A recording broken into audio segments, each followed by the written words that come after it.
Tension, ওরা আমাকে মেরে ফেললো।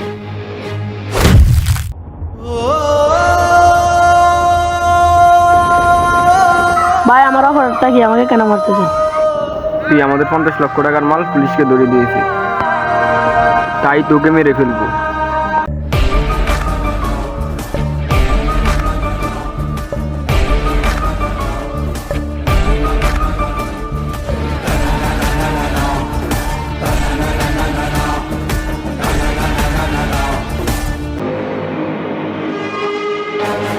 এই তুই কে?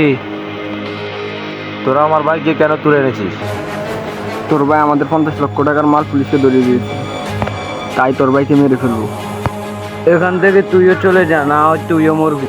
আমি কখন মরবো কখন বাঁচবো সেটা উপর আল্লাহ সিদ্ধান্ত নেবে, তবে তোরা সবাই শেষ আজকে।